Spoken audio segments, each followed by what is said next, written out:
क्या अमेरिका आखिरकार ईरान के सामने झुक गया है और अमेरिका ईरान के बीच हुए सीज फायर से इजराइल इतना नाराज क्यों है? सबसे बड़ा सवाल, आखिर ऐसा क्या हुआ कि जिस ईरान को खत्म करने की बातें हो रही थी, आज उसी के साथ अमेरिका समझौते की मेज पर बैठ गया है। दरअसल इस सीज फायर ने सिर्फ मध्य पूर्व की राजनीति नहीं बदली, बल्कि इजराइल के प्रधानमंत्री बिन्यामिन नेतन्याहू को भी बड़ा राजनीतिक झटका दे दिया है। वजह यह है, जिस युद्ध को इजराइल अपनी शर्तों पर खत्म करना चाहता था, वो अमेरिका की शर्तों पर रुकता दिखाई दे रहा है। और जिस ईरान को कमजोर करने के लिए महीनों तक दबाव बनाया गया, वो आज भी अपनी कई अहम ताकतों के साथ खड़ा नजर आ रहा है। इतना ही नहीं, समझौते में ईरान की मिसाइल प्रोग्राम और उसके सहयोगी संगठनों जैसे हिजबुल्लाह पर तत्काल कोई बड़ी शर्त शामिल नहीं।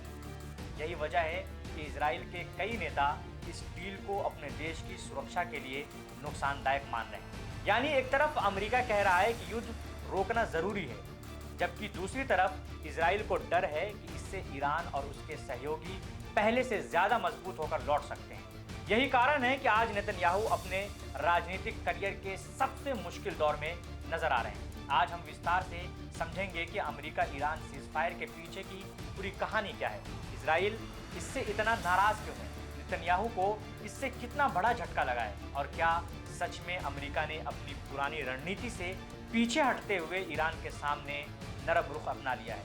मैं हूं कामरान सैफ और आप देख रहे हैं इनकलाब हिंदी। दरअसल नेतन्याहू ने पिछले कई दशकों में अपनी राजनीति तीन बड़े आधारों पर खड़ी की थी। पहला, अमेरिका के साथ उनके बेहद मजबूत रिश्ते। दूसरा, ईरान को इजराइल का सबसे बड़ा दुश्मन बताने वाला उनका नैरेटिव। और तीसरा, खुद को मिस्टर सिक्योरिटी यानी इजराइल की सुरक्षा का सबसे भरोसामंद चेहरा साबित करना। लेकिन अमेरिका ईरान समझौते ने इन तीनों दावों को एक साथ चुनौती दे दी है। अगर हम सबसे पहले बात करें कि अमेरिका के रिश्तों की, तो नेतन्याहू हमेशा दावा करते रहे हैं कि वाशिंगटन में उनकी बात सुनी जाती है और अमेरिका की राजनीति पर उनका खास प्रभाव है। लेकिन इस बार अमेरिका ने ईरान के साथ समझौता करते समय इजराइल की चिंताओं को प्राथमिकता नहीं दी है। इतना ही नहीं, अमेरिकी राष्ट्रपति डोनाल्ड ट्रंप की ओर से सार्वजनिक तौर पर नेतन्याहू की आलोचना भी की गई।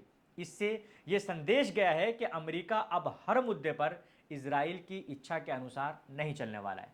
दूसरा झटका ईरान के मुद्दे पर लगा है कि वर्षों से नेतन्याहू कहते रहे हैं कि ईरान को किसी भी कीमत पर मजबूत नहीं होने देना चाहिए। लेकिन आज स्थिति यह है कि समझौते के बाद ईरान खुद को पहले से ज्यादा आत्मविश्वास के साथ पेश कर रहा है। ऐसे में विपक्ष सवाल उठा रहा है कि अगर ईरान अभी भी मजबूत स्थिति में है, तो फिर इतने वर्षों की आक्रामक नीति का फायदा क्या हुआ। तीसरी और सबसे बड़ी चुनौती उनकी सुरक्षा वाली छवि को लेकर हुआ है कि 7 अक्टूबर 2023 को हमास के हमलों के बाद नेतन्याहू ने बेहद आक्रामक रणनीति अपनाई। गाजा, लेबनान और सीरिया में सैन्य अभियान चलाए गए। उनका दावा था कि इससे इजराइल के दुश्मनों को पूरी तरह खत्म कर दिया जाएगा। लेकिन आज तस्वीर कुछ अलग दिखाई देती है। गाजा में लंबे युद्ध के बावजूद हमास पूरी तरह खत्म नहीं हुआ है।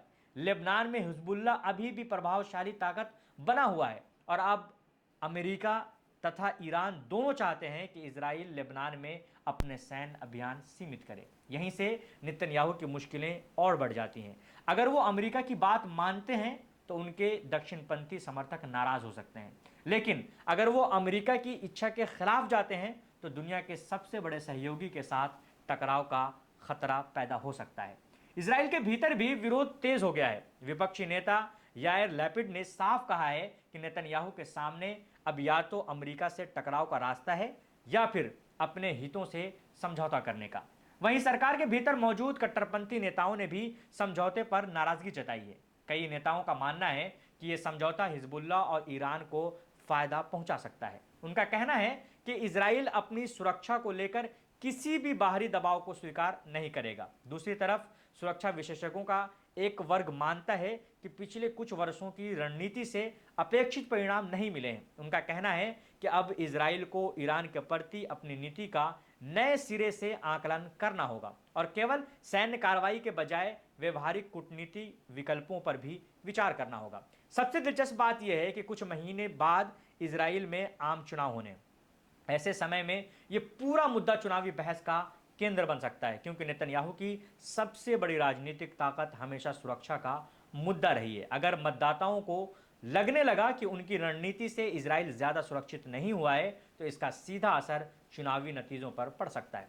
फिलहाल नेतन्याहू लगातार ये संदेश देने की कोशिश कर रहे हैं कि चाहे कोई समझौता हो या ना हो, वो ईरान को परमाणु हथियार हासिल नहीं करने देंगे। लेकिन सवाल यह है कि क्या केवल बयानबाजी से उनकी राजनीति स्थिति मजबूत हो पाएगी? क्योंकि आज उनकी सबसे बड़ी चुनौती ईरान नहीं, बल्कि बदलती अंतर्राष्ट्रीय परिस्थितियां हैं। और सबसे बड़ी विडंबना यह है कि जिस अमेरिका को वो हमेशा अपना सबसे मजबूत साथी बताते रहे, आज वही अमेरिका उनकी राजनीतिक मुश्किलों का सबसे बड़ा कारण बनता दिखाई दे रहा है। अब देखना होगा कि आने वाले महीनों में नेतन्याहू अमेरिका के साथ तालमेल बनाते हैं, अपने समर्थकों को संतुष्ट करते हैं, या फिर इस पूरे घटनाक्रम का असर सीधे इजराइल की राजनीति और चुनावी नतीजों पर दिखाई देता है। फिलहाल इतना तय है कि अमेरिका ईरान समझौते में मध्य पूर्व की राजनीति में एक नया अध्याय खोल दिया है, और इस अध्याय का सबसे कठिन इम्तिहान शायद बेंजामिन नेतन्याहू को ही देना पड़ रहा है।